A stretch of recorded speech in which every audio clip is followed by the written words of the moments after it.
Well, next tonight, some New York truckers asking state lawmakers to pump the brakes on new industry regulations that kick in next year. These drivers say Albany has set unattainable goals and they lack the support and resources to achieve them. All of this revolving around the state's advanced clean truck regulations. They were adopted back in 2021 and require a percentage of 2025 trucks sold in New York to be zero-emission vehicles.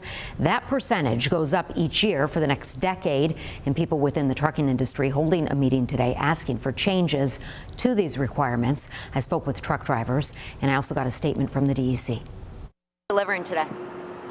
Wood to make pallets. Tyrone Stinson is fueling up at this truck stop in Cheektowaga and sounding off on New York State's zero-emission requirements for trucks. It's just not feasible. It would cost too much money to integrate systems like that when it's more sufficient to just use diesel fuel to keep things in America going. He and others in the industry say the goal for electric trucks in New York State isn't realistic, in part because of a lack of infrastructure to support it. Here we are at a truck stop, and are there any charging stations here for trucks? No, ma'am, not at all. Another concern he has, how long it takes to charge an electric vehicle. You know, when you think about it, everybody's going to be late on having their goods delivered. See, with truckers, they have timelines that they have to be somewhere, or they only have so much drive time. And if you have drive time, and say it takes an hour or 2 hours to charge your battery up, that's time that's cut out. That truck's going to be sitting there, and then going up hills, it's going to use more electricity.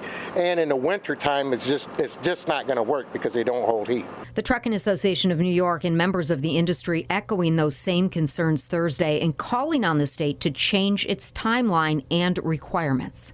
Unfortunately, this regulation could threaten our progress that we've been making as it relates to environmental initiatives. Kendra Hems, president of the Trucking Association of New York, says the industry has already taken steps to reduce emissions from heavy trucks. And as a result, the industry has seen tremendous achievements, reducing pollutants by nearly 99%. She says while they support the transition to zero emission, New York's advanced clean truck mandates are what she calls overly aggressive. We do not have infrastructure in the state of New York to support the use of these vehicles. The average range of use on a heavy-duty electric truck is about 280 miles.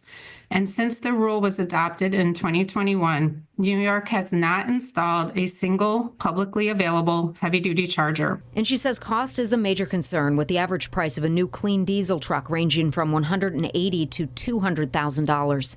An electric truck, nearly $500,000. It's not that they don't want to comply, they simply can't comply. Bob Luthert has been a truck driver for 15 years, and he tells me while his company has purchased electric trucks, there's still a lot of work to be done before they can use them. They're going to try to stay on top of it, but you can't ask a company to switch all over and just end emissions like that. It's not going to happen overnight. He says he worries about what will happen if New York State doesn't change its regulations. It's something that I think scares a lot of people. I think it would ruin the trucking industry. There's no way that any company can afford to do that right now, and when that happens, you're not going to get any of your goods and services on time. Think about the minerals that you're going to have to use to build all these electrical plants, and just so much stuff that we have here, but they're not going to utilize it to build electrical plants or to keep the economy going the way it should.